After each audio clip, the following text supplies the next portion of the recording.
Ladies and gentlemen, welcome again to another Sporting 160EN podcast number 19. And today with me, I have Danny from Toronto, Canada. How you doing, Danny? I'm doing great.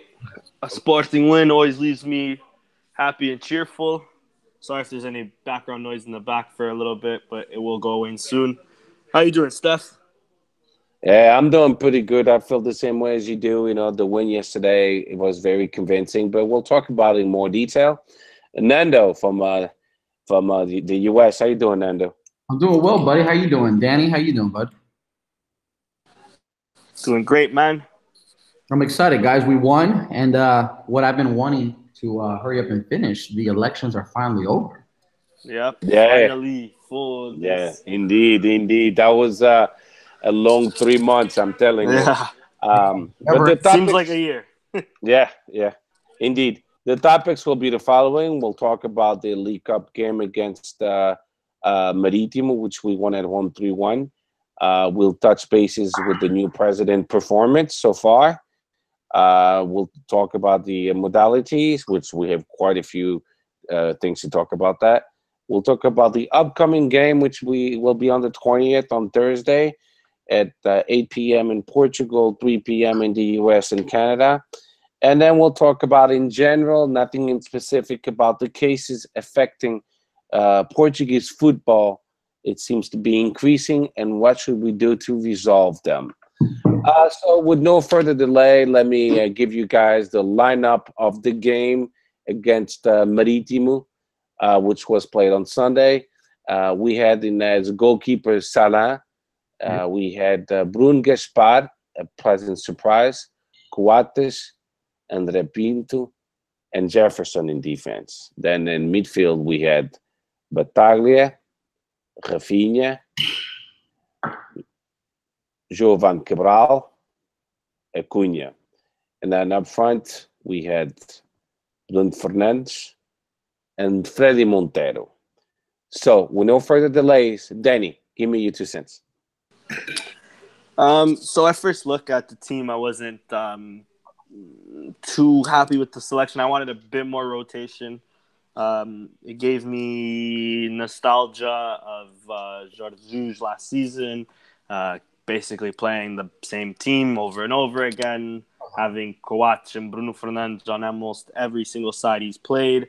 So I was a bit annoyed on that, but after seeing the performance, definitely cheered me up a bit. Definitely wasn't too annoyed about that, simply because, one, nobody of significant got injured before this Europa League tie against Karabag, and we played pretty well. I think the best under Giuseppe Zaid, the best this season so far, was definitely against Marítimo. I thought Rafinha looked really good. Bruno Fernandes got 2 goals, but I think Rafinha takes man of the match for me. But yeah, Sporting started off strong. We came into the game, got a few shots off right in the beginning. Marítimo, I think in the first half, had one shot on net where Salah was quick to it. Other than that, they didn't really trouble us that much. Rafinha with an excellent goal, with a pass from, I believe it was Bruno Fernandes just before. And then came the second half. Jovan Cabral, who was he played all right, but he wasn't the Jovan Cabral that we've been used to. Maybe that's down to a bit of rustiness of the last 2 weeks, but yeah, he ended up doing a fantastic run to the box. Marítimo man brings him down. Easy penalty call. It's not like the Benfica game where penalties are created out of nothing. This one was a clear penalty, no doubts about it. Bruno Fernandes tricks the goalie, goes the other way, scores. There was just a little bit of a scare where Marítimo ended up pegging one back. I think it was a defensive error from either André Pinto or I don't know if it was Jefferson's side or Bruno Gaspar's side. But nonetheless, there was just a bit of a defensive error. I mean, of course, it's unfortunate to see, but when you have the left backs or the right backs, the full backs pushing up so much, you fall victim to that, I guess. I think Pizarro needs to work on our defensive structure. But then after that, an immediate response. Bruno Fernandes sort of took it to himself. Veered right, I believe, dropped his shoulder, beat the defender, then shot and beat the goalie. 3-1, game over. And then we ended up seeing Gudeli come in for a bit, Wendell come in for a bit, and then Diaby come in for the last 5 minutes or whatever. I wish Peseiro gave him a bit more time. But we looked good. There's nothing more I can say. It was a convincing win. We deserved to win. If it wasn't 3-1, I'd say we deserved to win by a bit more. And yeah, really, that's my thoughts on the game. I just hope from the little bit that I've seen from Gudeli, I was very impressed, and I hope to see him for the full 90 minutes against Karabag on Thursday. But I'm sure we'll get into more of that later. But yeah, that's my thoughts on the game. We played very well, and we deserved it. Okay, sounds good. Yep. Nando, your turn. Tell me, give me your thoughts. Man, I agree with a lot with what Danny just said. The main thing that I take from this game is the lack of courage that I think José Peseiro had in possibly putting out a team that was not in rotation. I think the last podcast we all agreed that Sporting should have presented a team with players that needed minutes. I think we all agree that, or at least we all here know how much we feel about this cup. I think most of us don't need to state it again. But players like Bruno Gaspar, that's exciting. That's the kind of sub in that I wanted to see from more players. Giovanni Cabral, I'm okay with that. That's fine too. Rafinha is fine. He's been playing well, so let's keep that momentum going. But players like Bruno Fernandes, Batalla, Acuna, Coates, even Jefferson or Andre Pinto, those guys, in my opinion, should have been riding the bench for this game. Rest up. We already know what we're going to get from these guys. We don't need them to be any more in rotation. So I'm a little disappointed that he didn't put guys in like Wendell, even Gugeli, who came in as a sub, or even Diaby, who came in as a sub. I was really hoping that those three guys would have gotten the start from the beginning. In terms of how we played well. We deserve to win. There's no ifs, ands, or buts about it. Cabral or Giovanni Cabral, I think that one thing you can notice is that he tried a little too hard to take advantage of that opportunity. I think it's obvious that he's not ready for primetime starting position, but that's okay. He's become our super sub, so hopefully that doesn't get into his head. That he needs to do everything possible to become a starter. It's good to be competitive and motivated, but I think he's very useful for us and even more useful for us as a sub at this moment. But overall, very good game for a cup that Sportinguistas overall don't really care much about. We won it last year, but that doesn't say much. We all have other reasons why we don't care about it, but I hope that this game was a good indicator of what we can expect for the Europa League on Thursday. I kind of liked a little bit of what I saw from Montero. I'm not too happy with Bruno Fernandes in terms of how he's still reacting. I don't know if you guys pick up on these little things, but those goal celebrations and how he celebrates is kind of annoying me a little bit. I don't know if that's rubbing off any players wrong, or maybe I'm just overlooking it. I don't know.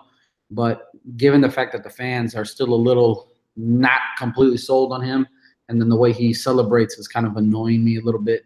But it was good to see him score 2 goals. I like that Montero played fairly decent as well, mostly as a lone striker. But overall good game. A shame that we didn't give other players an opportunity, because these are the kind of games that we need to give these guys an opportunity. Win or lose, I could care less at that point. We won. Hey, that's cherry on top of the cake. But yeah, on to the Europa League. Yep, sounds good. So a couple questions I have for you guys. So Danny, I'm going to start with you, okay? All right. Okay, so the combination in the midfield, to me, it's a concern. Bataglia with Acuna, do you think the chemistry is happening, or should we change it? What's going on? I saw a big hole in the midfield. Yeah, I saw it as well. I agree with you. I think I like Marcos Acuna a lot. I'm not gonna hide that fact, but he's a left winger or a left back. He's not a midfielder. But I think it was João Castro who tweeted it. I can't remember. I'm pretty sure it was him saying that Acunha to Peseiro is what Bruno César was to Jorge Jesus. Just fill him in wherever. And I don't think the same way I didn't think Bruno César was a left back is the same way I don't think Marcos Acunha is a center midfielder. That's why I really wanted to see Goudelli get the 90 minutes under his belt, get that rhythm, get that team chemistry with Battaglia. Or I kind of wanted Petrovic just to give Battaglia a rest because he played with the national team. But if he played Battaglia, I don't see why he didn't want to play Goudelli with him. But I think eventually Goudelli will take that spot. I think then maybe, hopefully, Peseiro will push Acunha to left back. Or the left wing. I don't mind left wing. It means that he's taking the shine a bit away from either Rafinha or Nani. One of these two would have to go on the bench, which I'm not too sure which one he'd pick. But yeah, I definitely seen that hole in the middle too, and I hope Peseiro solves it soon with Goudelli, because it was just a little bit of time. It was just the 20 minutes, but in 20 minutes you can tell he played really well. You can tell he has that number 8 side like well understood, and I think he'd be a big help to us in that midfield. Okay, yeah, indeed. I think I'll just give my 2 cents really fast. I think Peseiro he's got to think about something else. It's not working out at all. I mean, against Maritime, the chances that he had to score goals was through the midfield. Not so much the winger. I mean, I hate to say Jefferson actually had a so-so game. I'm not too crazy about him. I still think he sucks defensively, but he had a pretty good game against Maritime and the problem was the big hole in the midfield, and we got to fix that right away. And we have the tools. We have Wendell and Gucek, and later on Saturano from Juventus, which is now should be coming back in October. But anyway, Nando, now I'm going to ask you a question. Yeah, man. Were you impressed with Bruno Gaspar's performance? Yeah, man. I liked what I saw. He brings a little bit more physicality than what we're used to with Ristovski. I've been wanting to see more of Bruno Gaspar from the beginning, actually, because we haven't seen him really all year other than preseason.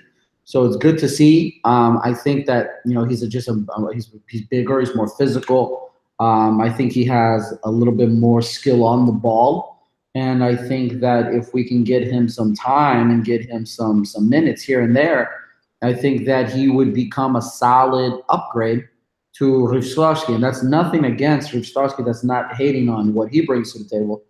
But it's very important to have subs that can come in at any time at a moment's notice. So if Sporting decides that they want to start Bruno Gaspar because he's playing well, then great. We already know what we're going to get with Ristovski, and that's exciting.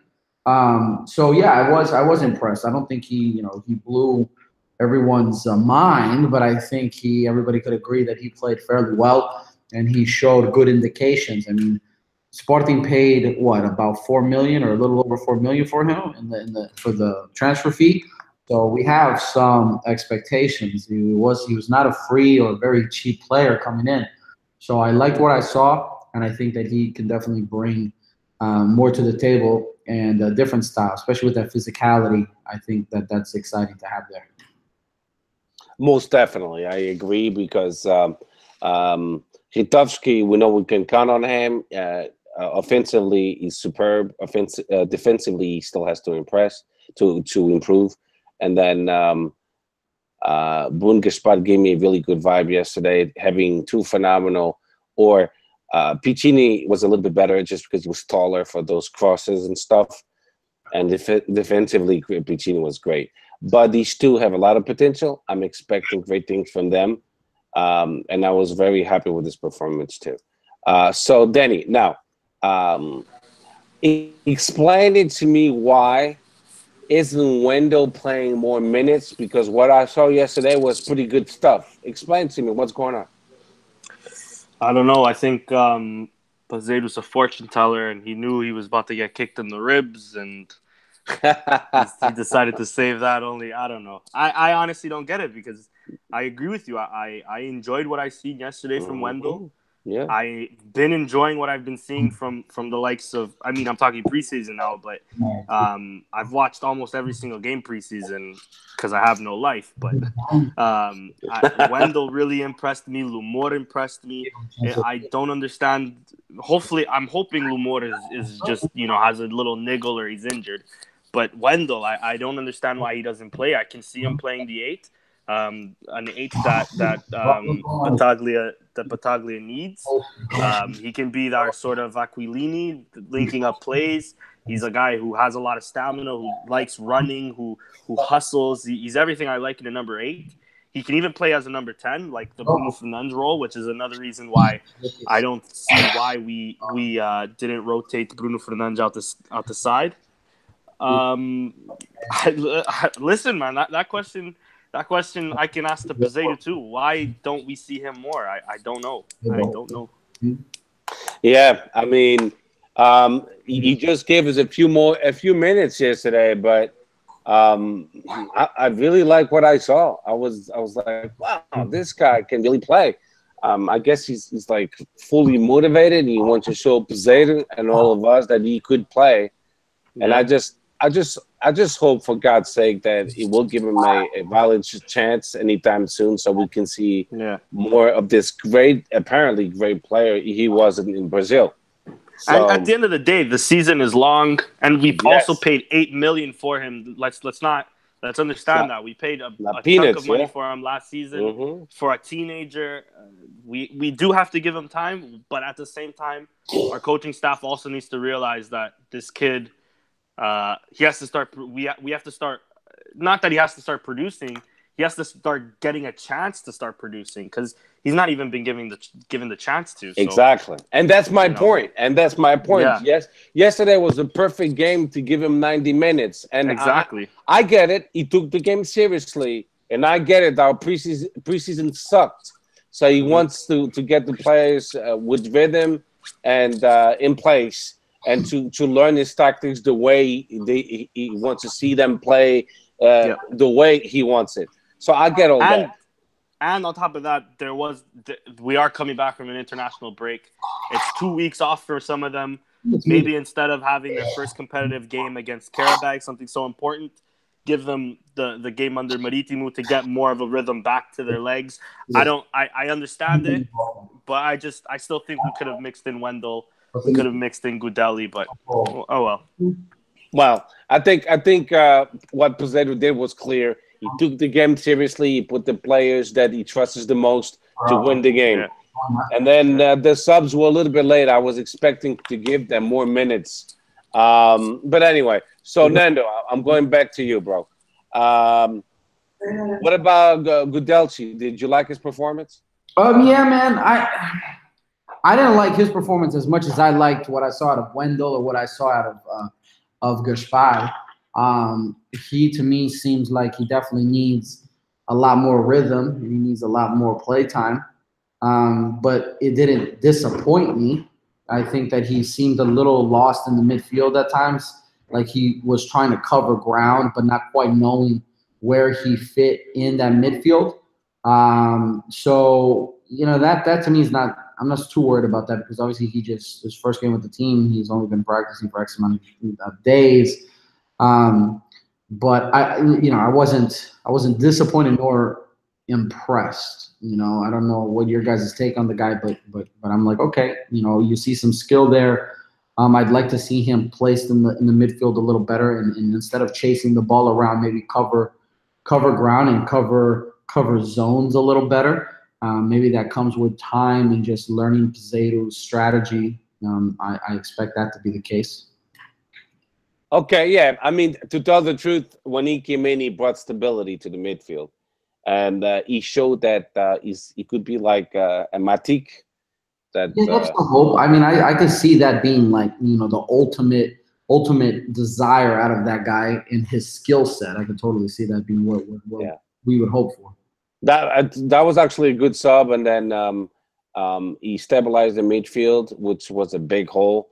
He shows that he could be with once he gets to know his teammates, and once he gets in rhythm, he could be better than Acuna in that position. I agree with Denny. Acuna is a great left back and a great winger. I think he's better as left back personally, but he has no business to be in playing midfield at all. Acuna, they tried the strategy, and he's not that good in the midfield. Okay, so Denny, I'm back at you now. Diaby, you saw a few minutes of him, or what do you think? I want to talk about the new players we saw. So Diaby, were you impressed? It was honestly too little for me to really have an opinion on him. I wished Peseiro had subbed him on a bit sooner, give him at least 10, 15 minutes. But the thing I noticed was Peseiro seemed to have put him on the wing. I don't know if it was exactly there or if that's just where more or less he was at due to the I guess the flow of the game. But he was a bit more on the wings rather than in the middle. I wonder if Peseiro sees him more as a winger.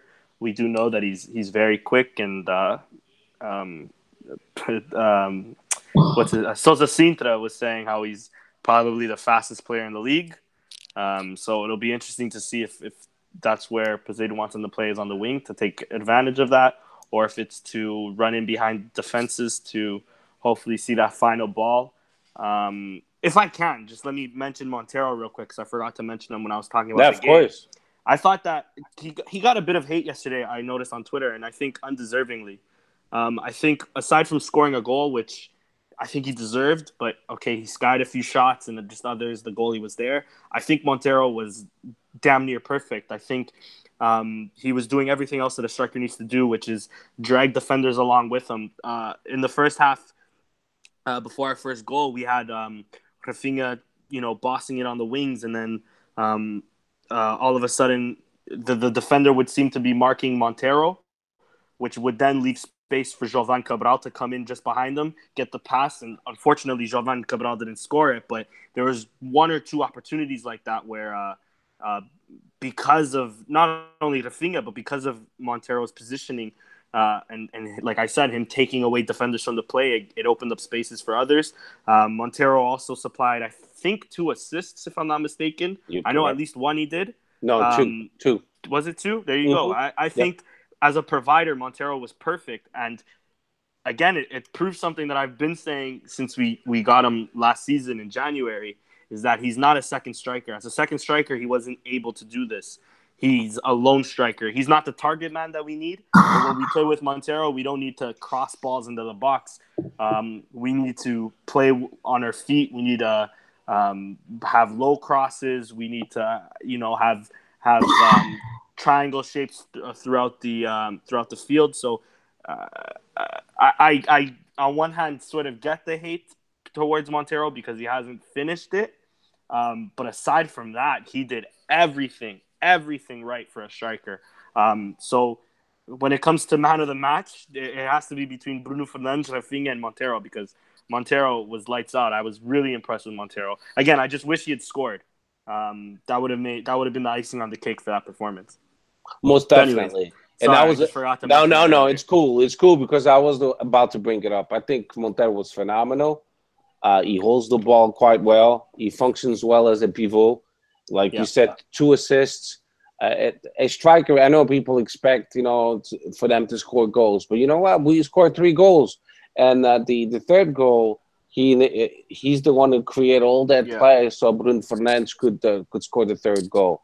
I think strikers are more than just goal scorers. Strikers, like I said, they have to open up space for others. They have to sort of distract. If you think about it, they sort of distract a center back or a defender away from somebody else running in behind. And that's exactly what Montero did yesterday. Yeah, and not only that, he has certain qualities that, for example, Bastos doesn't have. Everything he did yesterday, Bastos wouldn't be capable of doing as much as he did. Yeah, it's a different game we play with Bastos. Yes. Bastos, I mean, I've seen him getting better, actually, holding the ball and passing the ball too. He's learned a lot since he's been at Sporting, because when he got to Sporting, he couldn't play with his feet at all, only his head. So he's gotten better too. But anyway, so Nando, who was your MVP of the game and the worst player of the game? To me, man, the MVP of the game. I'm talking about both teams now, Sporting and Marítimo. Both teams. Okay, so Yes. for Sporting, MVP of the game is probably gonna have to be Montero. I think what Danny just said summarizes it all up. I really enjoyed seeing what he is capable of doing when he focuses a little bit more on that pivot position, on being more of a supporter and not so much a lone striker.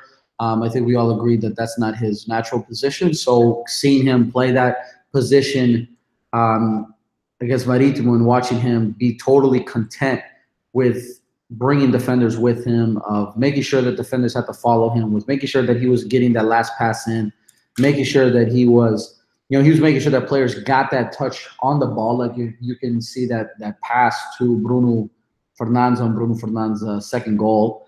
That was exciting. It was cool because if Montero is used that way, then I think that a guy like Bas Dost is going to play even better once he's back. And we know how well Bas Dost can play in that poacher striker position. So to me, I'm going to give Montero the man of the match. Sure, Bruno Fernandes has 2 goals, and that's what's going to show up on the spreadsheet. That's what's going to look good. But Montero's play was exciting. But I also enjoyed Rafinha. So I'm going to put Rafinha as like a close second to me. I'm really, really liking that kid more and more and more.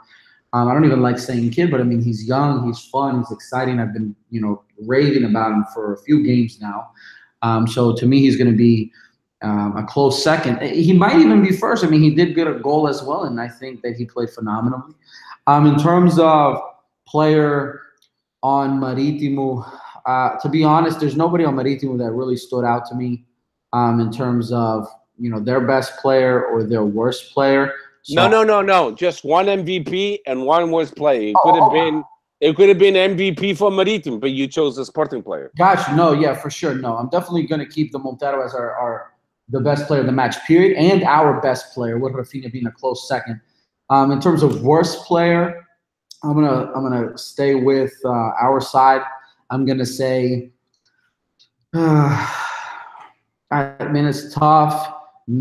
Maybe Giovanni Cabral, and hear me out. The only reason why I go with him is because I'm so used to seeing the excitement and the fun and the immediate push up that left side when he comes in as a sub, or right side, and when he switches over with Nani, that I just don't think he was ready for that starting position. Sure, he got fouled in the box, and that led to a goal, but I think that everybody else kind of had a solid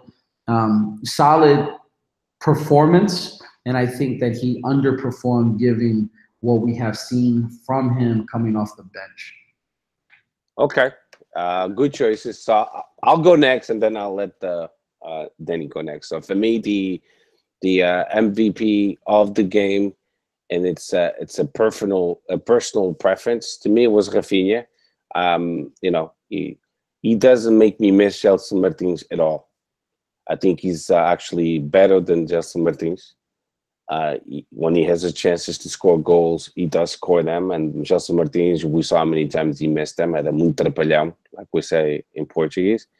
And then the worst player for me was Lucas Africo. That last play, they almost killed Wendell, was uncalled for. So, and there it is. So, Danny, your turn.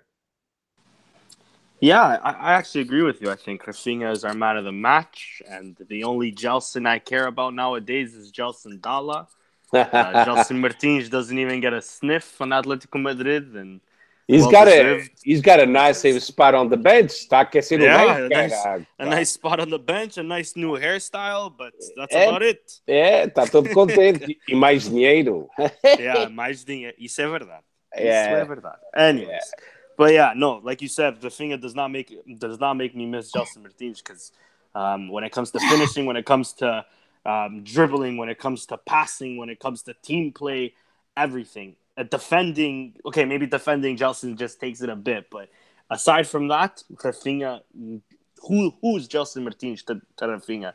I think it was I can't remember now if it was Pedro or João Castro from Sporting 160 from our mother company. They were saying that that Rafinha reminds them of Di Maria, and I 100% get that. I see flashes of Di Maria at his first spell at Benfica, and even when he moved on to Real Madrid, I see that in Rafinha. I think if he keeps working hard, if all goes well for him and he stays healthy away from injuries, I think this kid has a promising future and is going to make Sporting a lot of money. And then when it comes to our worst player, if I had to pick from both sides, I agree with Nando, with Jovan, only, and that's a testament to how well Sporting played. That our quote unquote worst player of the match overall sort of gave us an assist for that penalty and did well. I think that's testament to how well we played. And then, of course, like you said, is it Luis or Lucas Africo?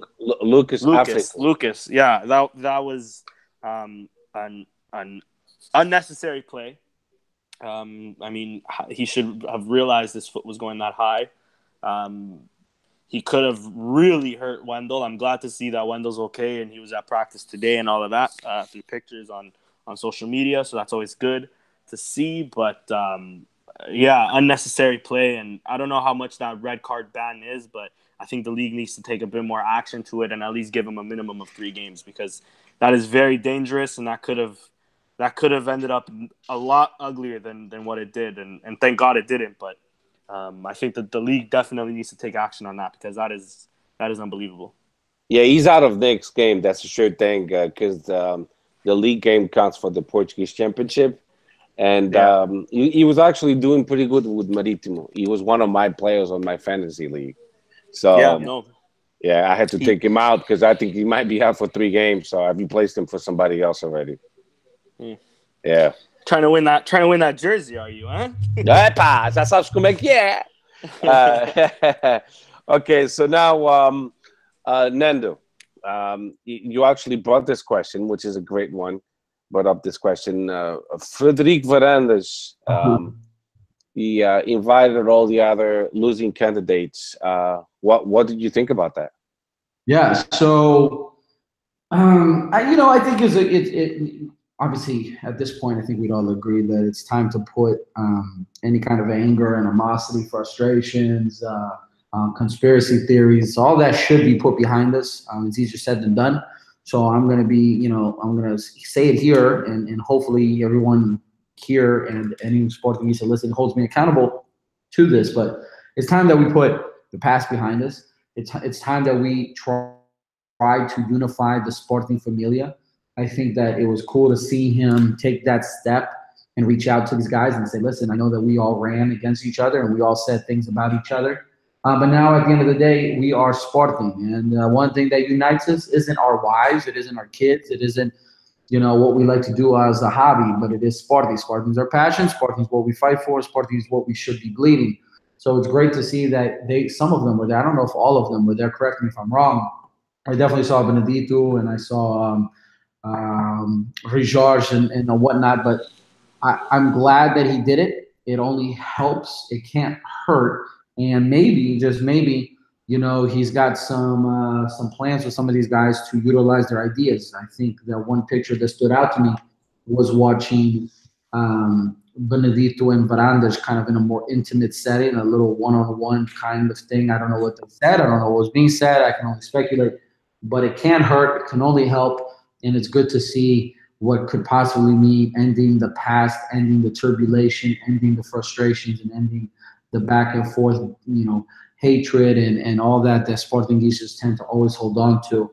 And like you've said before, Sportinguistas, and I agree, we're extremely bipolar. 1 minute it's one thing, the next minute it's another thing. And unfortunately, a lot of it is always against our own actual fans. And that frustrates me. So I liked what I saw. Yeah, I agreed. I mean, I'll put in my 2 cents too. Them getting all together was actually a pretty good thing. It shows that Sporting is united. I mean, I really wish that Bruno Carvalho was still our president. I have no doubts about that. But he's no longer our president. And and we have to move on. We can be stuck in the same twilight zone, and I don't know what Sportingis are expecting him to win in the court system. At one point we have to say, as a family, as Sportingistas, hey, we have to move on, support our team, support our modalities, and give Frederic Varandas a chance. If doesn't happen, then we're gonna have an ugly present and future as a club. It's dwelling on things. It doesn't bring any benefits to the club. Danny, how do you feel about it? And just to jump in real quick, sorry, Danny, I don't mean to cut you out, and I'll make this really quick. But no, forza. I completely agree, and everybody who's been listening to me here on this podcast, and reading my tweets, like, I definitely agree that Bruno Carvalho is still the guy that I think would be the best for the job. But at the same time, it's starting to finally get to me, and I know Danny probably feels the same. I've read his tweets and I've heard him say this, but as much as he loves Sporting and as much good as he done for Sporting, and I know he doesn't want to tarnish his name or have his name tarnished, I should say, it's kind of getting to the point now where it's like every other day he's throwing out a tweet or throwing out a Facebook post to see if he can still make sure that people are paying attention to him or to make sure that people still remember him. And that's a little sad to see that. I feel like the more and more he does that, the less and less people will continue to remember him and the good he did. And I hope that for his own good and his own sake, he steps away. He only does the bare minimum he needs to do to clear his name, and then let history take care of itself and let history dictate how well or not well he did. And Sportinguistas, the true Sportinguistas, will always remember what and how he fought for the club. I agree. I think that's what should happen. He should, what he did for the club, I appreciate it too very much, and I'll never forget it. But he has to, of course, clean his name. Fight for justice as far as keeping his cartão de sócio. He should still be. I don't know why they want to kick him out of sócio so bad. I think that's going above and beyond. I get that too. I agree with Bruno Carvalho. You should clear his name, his dignity, his sua honra. I agree with all that. But then talk to Frederic Varandas, make that phone call, and maybe he already did, like Denny said. We spoke offline. Maybe he called Frederic Varandas and he said, "Hey, let's talk about this. All I want is my dignity back and minha honra, and don't kick me out of being a socio." If that's the case, I'm cool with that. And then regroup, put back a good team, and 4 years from now, go for elections again if you're willing to go for elections again. But now, for the better of the club, what's the sense of, vou proceder com a corte, uma providência cautelar? When will we stop playing these games? If we don't bring stability, then the fans will never go back to the stadium. Our investors will be like, "Oh my God, again?" It's a domino effect. Nothing positive of it will come out. We need stability. We need to show the investors, everyone, hey, you can count on us. We're a stable club, and invest in Sporting, the brand name of Sporting, and you shall see returns back. That's what I think. Danny, go ahead. Yeah, I mean, to talk on the first point with Varandas and Benedito, and I think Rui Rego, I've seen pictures of him there too. Yeah. I think it's you Tavares também. Tavares também, you're right. Pedro Madeira Rodrigues also, he was there. The only ones missing was these Freires and Ricardo. Well, Richard is good where he is. I don't think. I don't. Anyways, I like the scene. I hope he does take ideas, especially from his counterpart or the one he was vying for president with, the one who he lost to in voters, but in all he won in votes, which was João Benedito. I think João Benedito had a lot of good ideas in terms of how to channel disputes really through the team manager and not from the coach. I think he also, João Benedito was a big advocate on pushing academy and investing more in the academy for long-term financial progress, if you will. And I agree with that. I hope they collaborate on a lot of ideas. And then on Bruno Carvalho, listen, me and Steph have been debating this all day today. I think To be fair to him, I think after these elections he's been more quiet. It's more of the media talking about him. Bruno Carvalho fucking takes a shit, and CMTV is asking whether it's Charmin or whether it's a no-name brand that he wipes his ass with. I think you know what I think that que comparação de merda, meu. Então, we're talking about merda from a merda TV channel, you know what I mean? Yeah, I know. CMTV and merda. Yeah, it's like TMZ in exactly, the US. Exactly. Yeah. And that's what I mean. I think that's why I think he does some of the things he does is so he can try to clear his name because, okay, sure, some of the things, him being a hothead, he gave that to himself. Him talking shit to anybody, he gave that name to himself. But then channels like CMTV and others like that have sort of pushed this rhetoric that isn't Bruno Carvalho. Do I think he's made many mistakes, especially in the last year and a half? Definitely. There's no denying that. I think even the biggest Brunista in the world will say that. But I think the thing is with me, where I stand with Bruno Carvalho, I think that my biggest heartbreak, if you will, like my biggest anger towards Bruno Carvalho was in the first mandato. He was calculated with every attack that he did, whether it was about the vouchers. He would go to Pedro Guerra's is that trio de attack or whatever the show was, go to them personally and show evidence like this is what's happening, this is what Benfica is giving in. And I enjoy and I like when he attacked the status quo, when he would attack Benfica, when he would attack Porto, because there's no secret at all. And we're seeing more and more nowadays the foothold that they have on the league, the foothold that they have on Portuguese football. I'm not saying that Sporting have been the best side in the past decade or 20 years. That's not true. But the fact that Benfica have won 4 in a row, the fact that Porto have won 4 in a row, the fact that Sporting haven't won in 16 years, with the news coming out, it's not a coincidence. It's not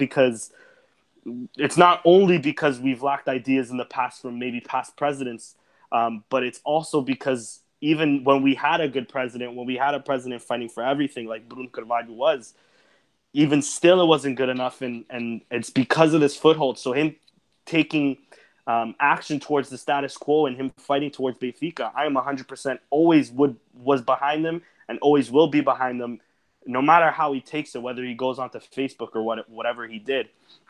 I think he lost perspective of who to attack, when to attack, how to attack. I think obviously we talk about the post of Madrid when he never should have done that. I think he learned from that. He said he learned from that.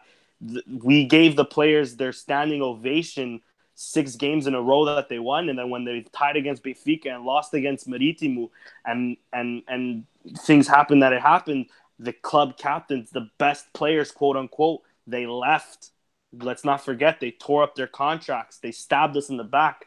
So, listen, it sucks to see him go, but I think that hopefully he affects Sporting as little as possible, but trying to clear his name, trying to either prove that what he was saying about the destituição and Jim Soares, of their things being illegal, of not having enough signatures. And of course, we talk about illegal in the statutes of Sporting, not necessarily in judicial law, like Steph explained to me earlier. But so long as he clears his name, and then he hopefully clears it to a point that we decide not to expel him as Sócio, because I think that's the scariest thing we can do, or the Varandas can do, and the worst thing is expel him, is take him out of Sócio permanently, because I think that in 4 years, if Varandas runs, if Benedito runs, and Bruno Carvalho runs, and hopefully the club in the next 4 years have won everything and win Champions Leagues and the leagues 4 times and fucking Europa Leagues and fucking everything, including handball, futsal, everything. I hope we win. I don't want us to lose. But I think that in 4 years, if he clears his name and he gains his credibility back, we're looking at a very interesting election. And we're looking at something that hopefully a changed man. Because I do see that from recent interviews and stuff like that, he learns from the errors of his ways. But then again, he fucks it up by going out of Valad and not being calculated. And like I said, I think that's what threw me off. That's what's been throwing me off from Bruno Carvalho, is that he's not as calculated as he used to be. But hey, that was my little rant on Bruno Carvalho. And yeah, listen, and I give my full support to Varandas. He won. I guess we'll talk about how we want maybe votes to go on in future cases. But if the story is he won, those were the rules. And he has my support the same way João Benedito said that he has his support. I hope Varandas is nothing but the best. And I hope that the team that he has that scares most of us because of how similar it was to the team that Godinho Lopes had, I hope he learns how to actually lead that team and bring us glory, with whether it's with Rogério Alves in there or not. I hope he brings us glory, and força Varandas. Yeah, okay, and that's all I can ask from our brothers and sisters Sportinguistas is we need to stay together as a sporting family and move on. And like you said, Bruno Carvalho, if he regroups and regains his credibility and puts together a good team, I think he'll have a good chance to win again 4 years from now.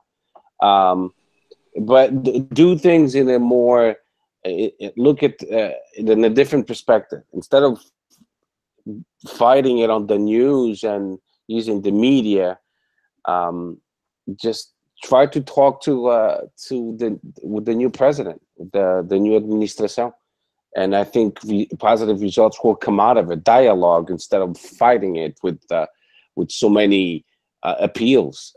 It's just Sporting against Sportinguistas. There's nothing to benefit from it. But let me turn the page. Let's talk about the president really fast. Let's not take too much time. He hasn't been the president for a long time anyway.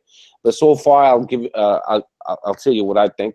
I think Frederic Varandas is our new president, number 44th, Sporting Club Portugal. I think he's doing a phenomenal job in controlling what he says on the media, and that's in our day and age. That's very, very, very important. How you conduct yourself, how you say things, how you prepare yourself, not only verbally, but physically, your appearance, you're saying all the right things. And I'll give you one example. When asked about the cases going on with Sporting Lisboa Benfica, specifically the E2 Peiras cases going on, that stuff, all he said was, I trust the Portuguese judicial system and they will resolve it. And that's sufficient. For now, not knowing any details, what are you going to say? You're just going to say something that you might regret later? So far, I think he's doing okay. Was he anxious and a little bit nervous in certain speeches? Yes, but that's normal. Because now it's new to him. It's new to him. And people making fun of him because, tá gaguejado and say mais que. Com calma. I mean, take it easy. He's just realizing how big Sporting is. Sporting is humongous. I mean, we're talking about 3.5 million Sportinguistas. Fans that adore and love Sporting. It's a lot of people that he has to prove himself to. I remember doing podcasts at the beginning. I was nervous and shit. Now it comes naturally. But before, oh my God, we're gonna be live in 2 seconds, guys. Okay. So I think he's doing a phenomenal job and given the chance. And we see he's interacting with Bendito, with the other candidates. And I think that's very healthy, that everyone is making an effort to be a family and to share each other's ideas. And personally, I can see that we'll have a bright future sooner than later. What do you think, Nando? Yeah, man, I think that, the people hating on him for, as gargalhadas or any kind of poor English, poor Portuguese, that's just people looking for something to talk about. He's he would be hard pressed to screw up his first few days in the presidency. Nothing too big or pressing has come up that would require his immediate attention. So from the perspective of someone who, from the perspective of someone who's been a little bit in a little judgmental about his ideas, I feel like he's played it safe. He's played it close to the chest. He's answered things correctly. Your example with the Holy Betas or whatever. And I think that as he gets his feet under him, as he becomes much more familiar with what the position Presidente Sport Portugal number 44 means, I think that he will begin to become much more, assumptive in his answers, and he's going to become much more, we're going to start to see his style. Right now, we have no idea what his style of president is. Coming from a guy like Bruno Carvalho, who spoke his mind at all times of the day, good or bad. People back in the day used to say, "Oh, Bruno Carvalho, o gajo ronca grosso." We know that he'll falar fala. So we'll see, man. We'll see what Varandas has to say and how he's going to go about doing it. But right now, it's so early and nothing pressing has occurred that I think that it would be hard for him to mess up. But at the same time, I think he's taking the right approach. Just go naturally with the flow. Let the issues, if they come up, let them come up naturally. And in regards to our rivals and what's going on there, maybe keep your mouth a little shut for right now. Be vigilant and be prepared with a very tactical and prompt response when needed. Yeah, sounds good. What about you, Danny? Yeah, I think just he mentioned during his elections that when needed he'll speak about everything he knows about the 2015 and 16 season. I hope he does, but I hope, like you said, Nando, I hope he does it in a calculated manner. I hope he doesn't just talk just to talk, and he actually shows proof of if he actually does know something. Because I'm starting to think that maybe it was just more something to say. I can't fault them for it. Politicians do it all the time. They just say things that they know the people want to hear. So, but yeah, I hope him, like we've all been saying, I hope him all the best. I think he's done already a few good things. It's always nice to see Beto, not the former goalie, of course, our former defender, back with the team as team manager. I think that's a player that lives and breathes Sporting. So while at the same time, as a team manager, he'll be keeping an eye on things in the locker room. I think at the same time he'll sort of inspire some of our players to really feel the club and all of that. I'm not.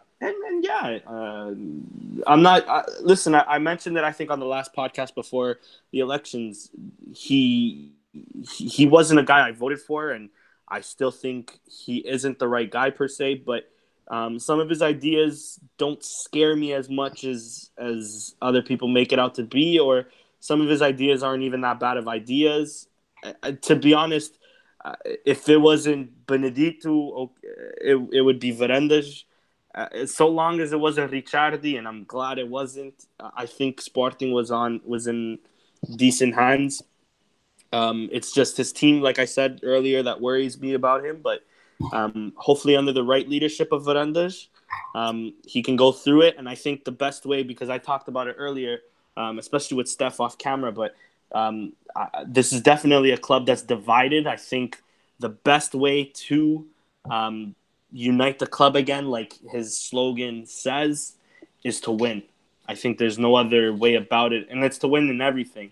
I don't want to add that extra pressure, but of course, if we get a close second, we'll be disappointed. But I think, it'll definitely unite us more. I think, his biggest difficulty, I guess, is uniting the fans, and I'm hoping that at the end of this year, we're all happy about everything he's done, and we're all singing his praises and all of that. Yeah, I agree with both of you. I agree with both of you. And if I was Frederic Varandas, I would go one step further, and to try to unite all the Sportinguistas. I would make a phone call, and I would call Bruno Carvalho and try to meet with him and resolve the situation in a peaceful way. Yeah. And maybe he will do it. I don't know. I would do it. It wouldn't hurt my feelings or my ego. I would be capable of, hey, deixa-me chamar Bruno Carvalho para a gente se encontrar a hora do almoço and resolve this mess. And assim a gente podemos todos remar para o mesmo sítio. But let's move on. I'm going to really fast talk about the modalities so we can jump for the Thursday game for Liga Europa. So the modalities, futsal, in our first round, we won 8-2 at home against Belenenses. U17 Juvenis, we won away at Elvas 5-0. U15 Iniciados, we won a very difficult game against Secavenense 2-1. But Secavenense, for people to understand, in our division, we'll play them every year. They're very tough. They're very tough. Iniciado handball in the first round of the Champions League, we won against the Macedonian team, Metalurg,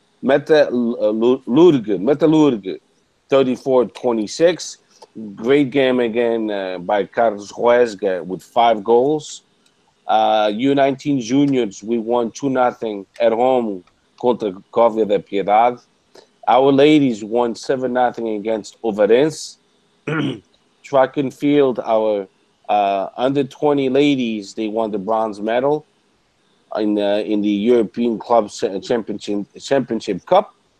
Our U23, I know it sounds like terrible, but I did watch the game. We lost 4-0 at home, and it is terrible. But it was the 8 last minutes of the game that we lost the game. But when we were down 1-0, we missed like 10 goals. I watched the whole game and I was like, yeah, empatamos. And no, we just couldn't score that game. So if you watch the game, it gives you a different perspective. The Tour of China in bicycling, Alexandro Marques finished in 7th place. Joaquim Patins, we won the tournament, international tournament of Sol Verde. We beat HC Cambra 4-2. Judo, João Fernando won the 2nd place in the under 19 division juniors in the minus 73 kilos in Bulgaria. So that was for the European title. He finished 2nd. And then we're going now to talk about the Liga Europa game, which will be against Karabakh FK from Azerbaijan. And so people have a better idea about this team. They've been champion for the last 5 years of their country. Mm-hmm. It's a small division. I think it's like only 8 or 10 teams. It's not a big league. But they have money. They have some good players. They have one of our ex-players, Slavec from Bulgaria. Slavec, you guys remember him? Yeah. Slavec, he plays for them. Yeah. They actually almost made the Champions League this year. They lost in the 3rd qualifier against Bate Borisov. They tied 1-1 and then they lost 1-0. And that's why they didn't make the Champions League. But last year they were in the Champions League. And check out they've been in the Champions League for the last 2 or 3 years, I think, if I'm not mistaken. No, this year. No, 2017 and 18, yes, they were in Group C. They played against Roma. They lost 2-1 and 1-0, which it's a close score. And Athletic de Madrid, they tied against them twice, 0-0 and 1-1. Yep. And then against Chelsea, they got killed, 4-0 and 6-0. No, for sure. They were in a tough group last year. Mm-hmm. And then 2 years ago, they were in the Liga Europa. Oh, okay. Yeah, they were in Champions League too. No, that was the first time actually in the Champions League. Yeah, okay, that was never mind. My mistake. Because I have Google open and I pulled up their history, and that was the first time in the Champions League. Now they're back in the Europa League, which will be Sporting, Arsenal, the Polish team, Poltava, and them. So they're not such a bad team. People, underestimating these guys, but they're not. They have money. They have some quality players from Brazil, from Portugal. So be careful. That's all I got to say. Watch out. But let's talk about it. Nando, what do you think? Are we going to win easily? What's your score, and what do you think about the game on Thursday? Yeah, man, I definitely do not think we'll win easily. I think everything you guys were just mentioning, especially their history and obviously them dominating their home country. No, I don't think we're going to dominate easily. I think this is going to be one of those teams that Sporting has to win at home, tie away, but it won't be easy. They're going to be there to play spoiler.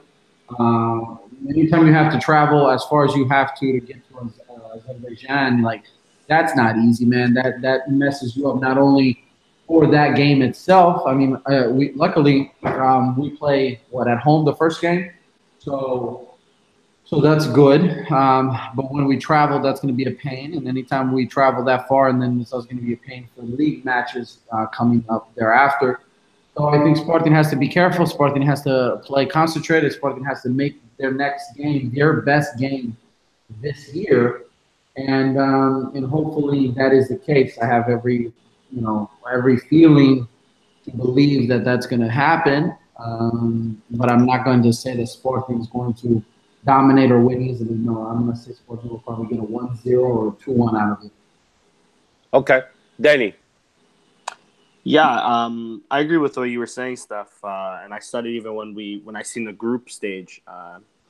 They're not an easy team like people may think. Very similar in a sense when you think of traveling to Astana like we did last season. Very long flight, so it might take a toll on the players. Luckily, again, first game's at home, so that's not to worry. The away fixture is something to worry a bit more about. And again, like you mentioned earlier, they tied twice to Atletico Madrid last year. They're not a joke. They have Champions League experience under their belt, and more importantly, and I think something that's underrated, whether it's in the Azerbaijan League or in the English Premier League, you can only beat what's in front of you, and these guys are bona fide winners. I'm actually just going through Wikipedia right now. They've been champions back to back to back. I'm at 2013 right now. They were champions in 2013. So they have a culture of winning. They have a winner's mentality. So it'll definitely be tough. They're definitely a tough team to break down, an experienced team. And then we're also a team that, we haven't yet molded yet. We haven't yet gelled. This is a new coach after 3 years of Jorge Jesus. Different players. We lost a few players on the offseason. So and like Steph mentioned earlier on too, we didn't have that great of a preseason. So a lot of things going against us. But I still believe in the quality of our team. I still believe that we can and should get a result from this, that we should escape this group nonetheless. And I'm going to go with a 2-1 win for Sporting. Okay. I said 3-0, so I'm going to keep my score 3-0. Nice. Yeah, I know. But just to give you a little bit of perspective, their goalie is Wagner. He actually played in our league too. And I believe in Studio, if I'm not mistaken. Yeah, I think so. Yeah. And then they have two players from Spain, Michel and Danny Quintana. They have a French player. They have a player from Croatia. So they're very, very well equipped. They have a player from Switzerland. So they have a lot of internationals full of experience. So we have to be careful with this team on Thursday. I'm going to be off. I'm going to be watching the game. Actually took the day off. I have to, in my job, I have too much vacation. If I don't use it, I lose it. So I'm like, hey, let me book it when Sporting plays. Yeah, I know. I'm crazy like that. Don't worry. I booked my school all around Sporting. So around on Thursdays, I only have class in the morning and class at night. Buddy, I'm watching these games. I've done the same thing with my job. I try to take vacation. I'll even leave work early if I need to. I've done that all. Yeah. I don't feel good. So I've done half days sometimes. Like, okay, I gotta go. Epá, a gente somos doentes, né? Bro, don't make the mistake like I did. Like last year, I forget what game it was, and I said I wasn't feeling too good to go watch it. So I went home, right? And then I forgot, and I posted on Snapchat, and then my coworkers were like, caralho, don't feel good, whatever. You dumb. No, bro. Like I went ahead and posted. I go to work the next day, and they're like, "Yo, you didn't feel good?" And I was like, "Nah, dude, my head been hurting." They're like, "Yeah, hurting, I'm hurting." I felt better. I did feel better instantly. The second I got home, I told you that's why I had to leave. And the last topic of the day, and I promise I won't take too long because this subject actually could take really long, but I won't go into detail with any of it. I'll just give you my perspective, what I would do if I was in control of it, which is the cases affecting the Portuguese football, which now it's becoming an embarrassment overseas. Here in the U.S., I can't imagine what Canadians think, the ones who follow sports, of course. But so far in the U.S., it looks like Portugal is a corrupt country. That the only reason how certain clubs win clubs, it's win games, titles, it's via corruption. So what can we do to clean our league? That's the last question of tonight's podcast. And I'll give you a few cases that we have going on in Portugal. We have Mala Chao. You guys know the meaning of Mala Chao? No, enlighten me. No? Nando? No. Mala Chao, apparently it's, and I won't say any names of any clubs. You can research it yourself. Ciao, it's Italian for saying hello or goodbye. So mala ciao means a mala de dinheiro left. Bye. Ciao. Got it? Yeah, no. So, that's what I figured it meant, but I didn't know in respect to who. Basically, they're saying that the corruption in Portugal has gone as far as paying off players to throw a game and stuff like that. So there's the Polícia Judiciária, which is equivalent to, let's say, FBI in the U.S. They investigating if there's any true evidence in regards to Mala Chao. Then we have Itupeira. Everybody knows about that. We have Cashball. We know about that. Vouchers, emails, corruption involving also referees. So me personally, if I'm serious about this, if I'm the Portuguese judicial system, this is what I would do. Everyone with evidence caught in corruption, I would kick them out forever from sports. Not even give them a chance. Put them in jail, depending on many felonies, what kind of corruption they were involved, and never, never, ever let them again step into the sports arenas.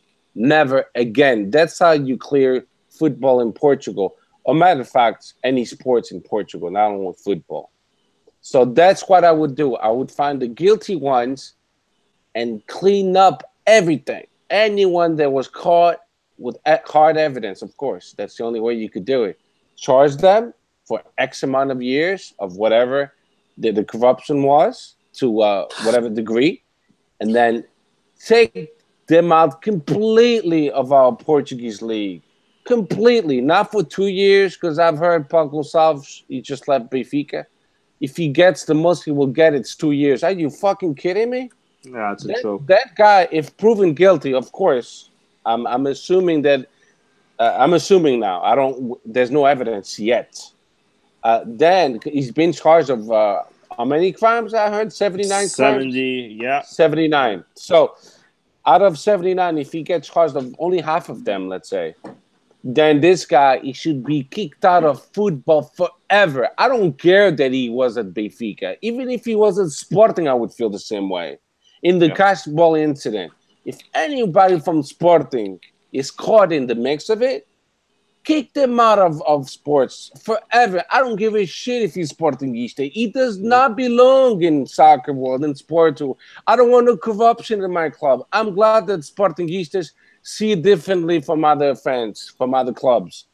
We don't have Andrés Geraldes at Sporting. He's out. If he was involved in cash ball, well, he's already out. We're not nurturing him. We're not applauding him to stay at Sporting. We kicked him out. He was out. He was out when Bruno Carvalho was still in. Yes. Keep that in mind.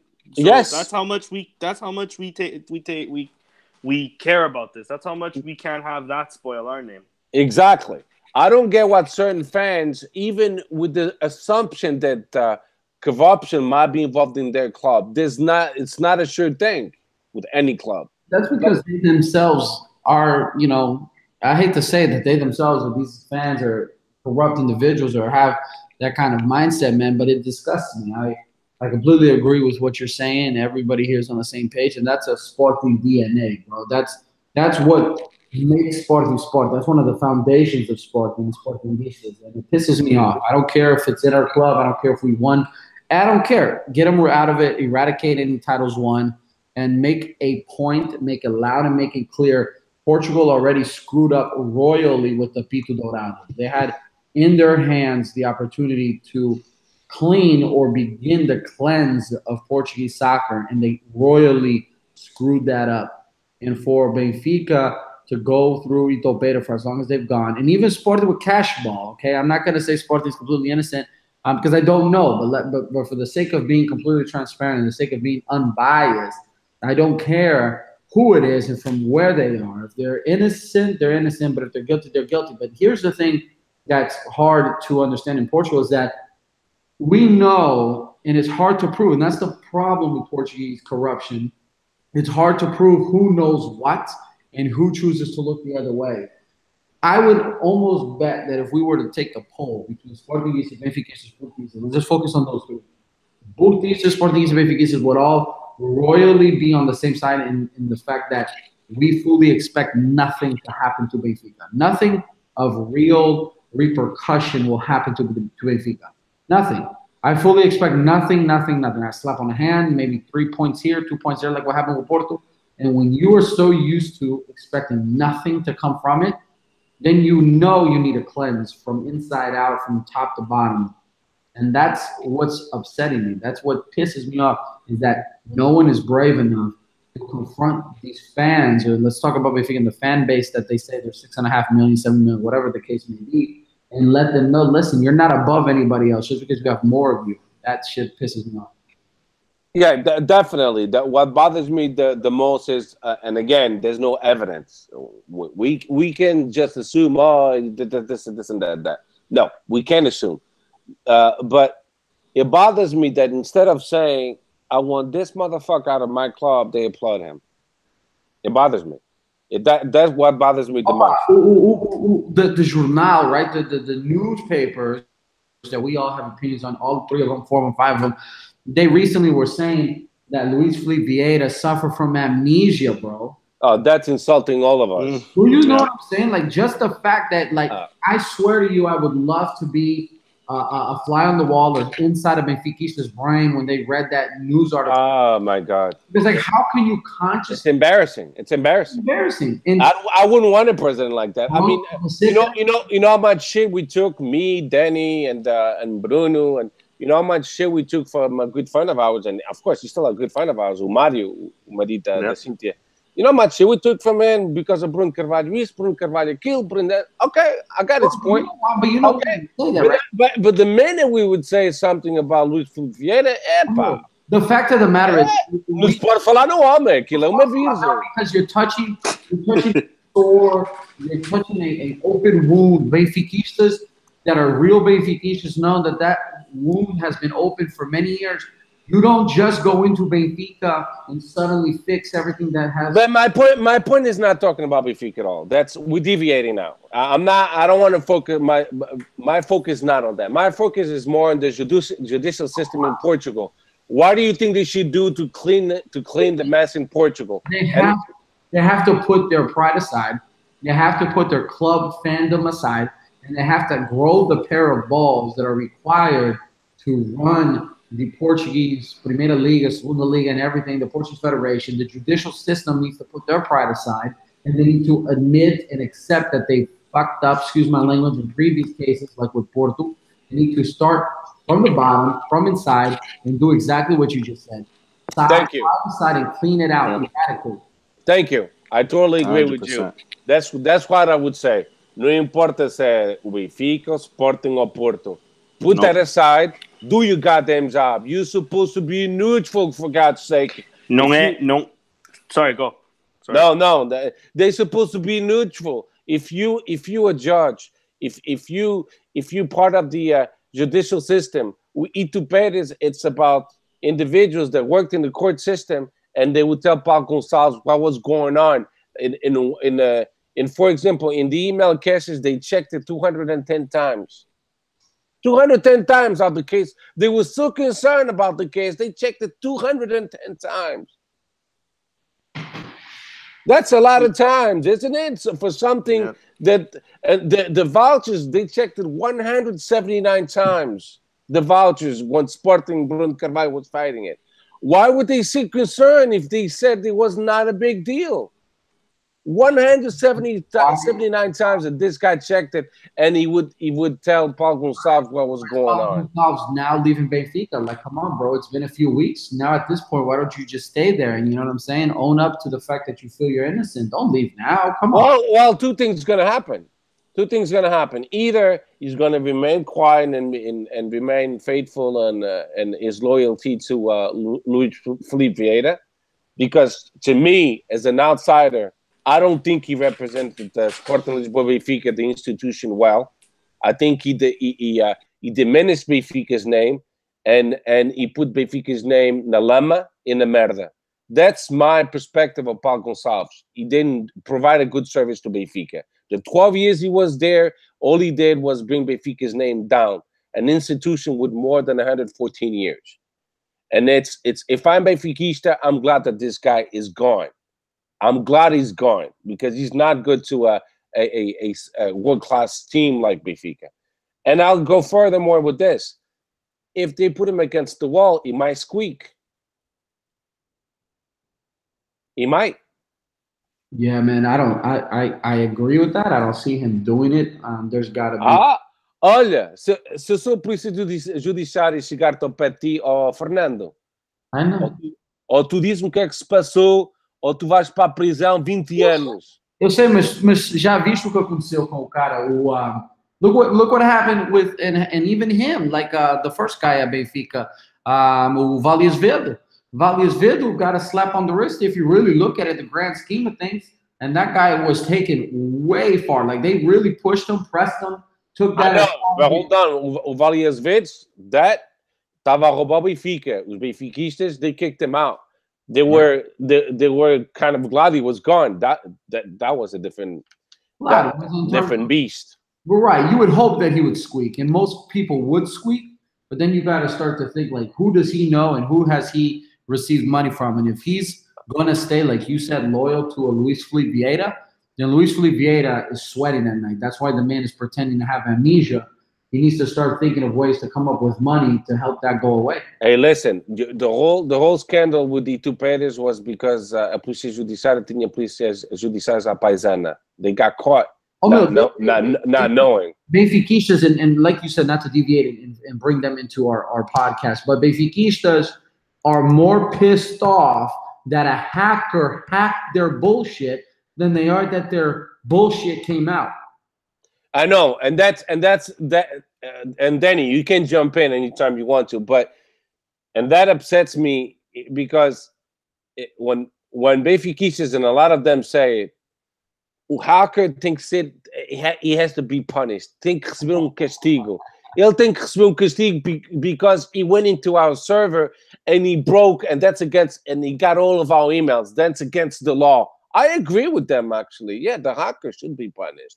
But you just admitted by saying that he hacked into your system and the emails do exist. Yeah.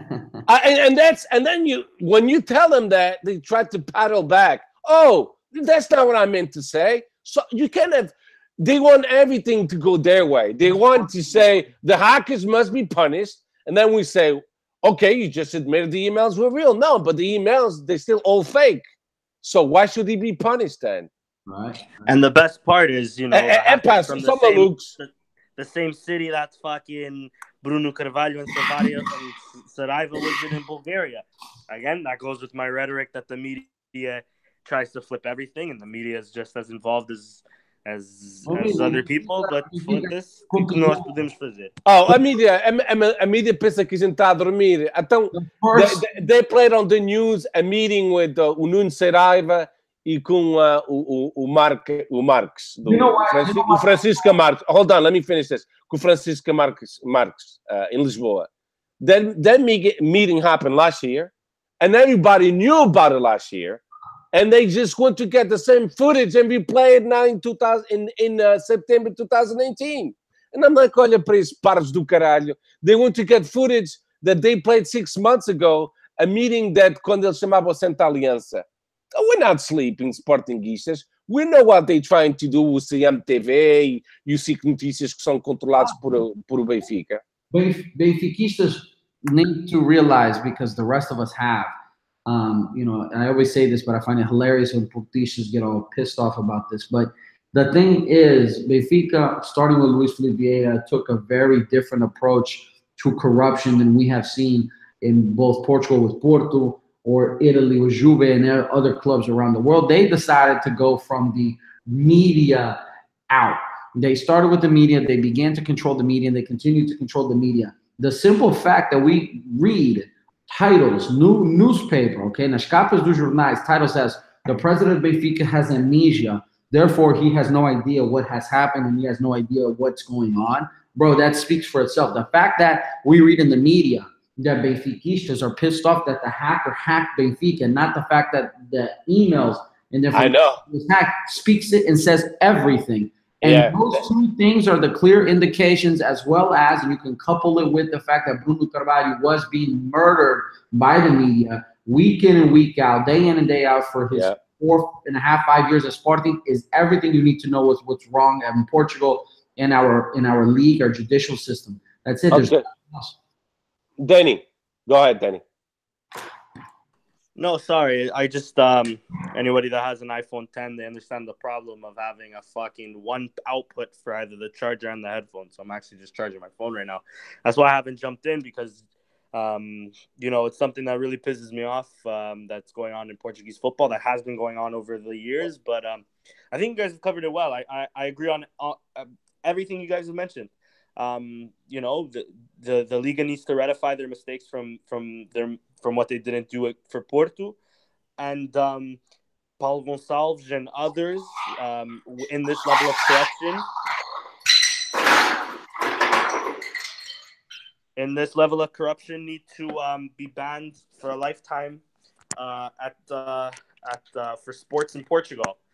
And finally, what I wanna add, because I've seen a lot of people saying it's just one guy and blah blah blah. When in terms, and I hate to make it into the specific case, but it's the most relevant one. It's not just Paulo Gonçalves who's having problems with the law. It's, you know, Benfica Sad has been also accused of I think 30 something crimes or 29 crimes. 39, yeah. 39, there you go. And so it's not just one guy. It's not kicking out one guy. It's not kicking out one administration. And they have 7 already in the judicial system pending. They're talking about 1 now, and there's 6 more actually. And that's the thing. This is institutional corruption. So it isn't just kicking these guys out. It isn't just getting these guys into jail. It is punishing the SAD, the club itself. That is the punishment. It's not just punishing Moreirense, because I've seen that and it's a joke. It's not just punishing them, but the Liga has to grow some balls and punish Benfica, whether that gives them a losses or not. I don't care. It is what it has to be done. I see a lot of Benfiquistas with the argument of, if we're in the second division, the Liga Portuguesa não vai ter dinheiro nenhum, all of this, all of that. But that's irrelevant. That's irrelevant. It's not only irrelevant, it's not true. Even if it was true, se foda. É o que é. O cashball, se for verdade, we're going to lose titles in handball. E olha, merecido. Yes, agreed. I'm not trying to hide any to find any excuse. If my club is found guilty we have to be punished, and whatever 100%. The punishment. Whatever punishment we get, we have to accept it because we were caught in corruption. Yep. But to get a Benfiquista to admit that, holy shit, tens que fazer uma promessa à Nossa Senhora de Fátima de joelhos, caralho. E até assim não sei. I've had a couple of Benfiquistas admitting to me, but offline and quietly, just one-on-one, me and them. Epá, tens razão, pá. Amigo, they have been butthurt for a very long time about Porto taking care of Portuguese soccer for a very long time, and they are more than paranoid and more stressed out every day that goes by if they can't make sure that Porto doesn't get closer to them. They hate that Sporting started becoming more than relevant.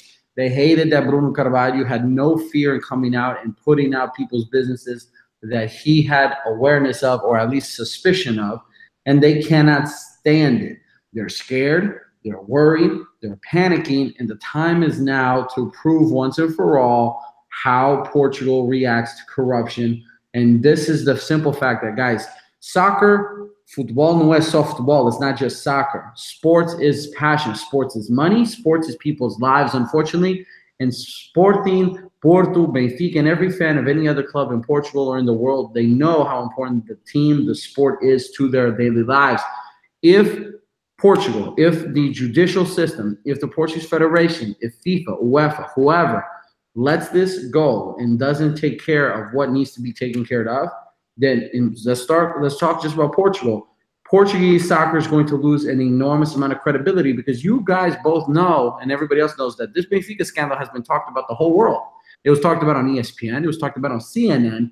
It was talked about everywhere. So but listen, and I hate to say it, but I have to bring it up because I want us to be true to ourselves. Cash ball as well. Cash ball, cash ball as well. When I brought this topic, it was to talk about the corruption that's going on in Portugal, and we talking about all the topics. Absolutely. And I can't deviate that something happened with the cash ball. I'm inclined to believe that it's not true, but let's say in the future it says no, we have evidence.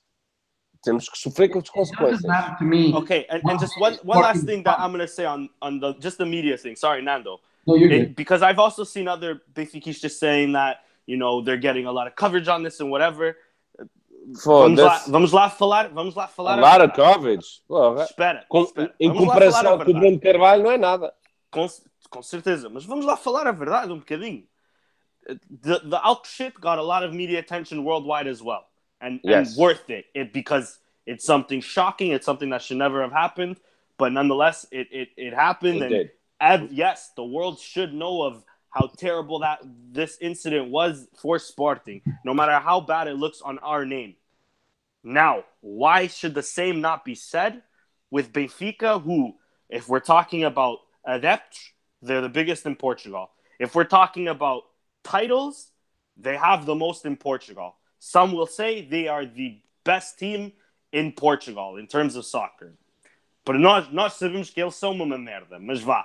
The biggest team in terms of massa associativa and titles. But they don't want attention about being corrupt. They don't want attention about emails, of vouchers, paying referees, paying players, about potential winnings in the past. Killing two of our fans. Killing fans. They don't get any attention from that. You know what I heard. Because, you know what I heard from close friends of mine, Benfiquistas, when that guy ran over o italiano, o Sportingista. Ele não devia estar no luz. Yeah, não devia estar lá aquelas horas da manhã. Wow. I'm like, excuse me. So the reason for your fan to kill our friends because he was there at the wrong time and place? Bro, just a joke. That justifies killing someone. Is that what you're saying? Let me clearly hear you say again. Is that what you're saying? Don't forget. Oh, meu Deus. Pessoas assim com inteligência mesquinha. Don't forget that this is coming from a group of organizado fans, bro. I know. And they just chanted that no Estádio da Luz a dizer ilegais. Yeah. Claro, As if it's something of eu sou pride. grupo de adeptos organizados. That's all they And are. the last thing I'll say about Benfica in the media, because it's something that actually pisses me off as well, is when it was Porto singing about que me dera que o avião do Chapecoense foi do Benfica, they got killed and well deserved. When it comes towards about Marco Ficini, I don't even want to repeat the chants, but the chants about that, the chants about very light, nenhuma vez aqui na RTP Internacional, aqui em Canadá, nenhuma vez, meus amigos. All for those in Portugal listening in for RTP Internacional here in Canada, where my dad watched the always, without failing, the Notícias, the Desporto. The day that Iptupeira came out, they didn't even talk about Benfica. They didn't even talk about the club news, which they always do. So to say that they're crying about them getting all this media coverage in a bad light about a hacker of emails and how emails could have been blah, blah, blah, blah, blah. The fact is you guys aren't even getting as much as you really deserve. You guys are getting nowhere near as much as you deserve. Agreed, guys. All I got to say. Yeah, we're running out of time. We've been doing the podcast for a little bit of time. But we all agreed that to close it up, to wrap it up, that Portugal judicial system, the government should take it seriously, punish those involved in corruption, kick them out of sports forever, not let them get involved in any. And I'm talking about anyone that's corrupted. It doesn't matter if it's Sportingista, Benfiquista, or Portista. All we want as fans is to talk about how well we played, or how bad we played, or how we can improve. But we're sick and tired of talking about corruption. So with that said, guys, have a great night. I hope Sporting wins on Thursday. And peace.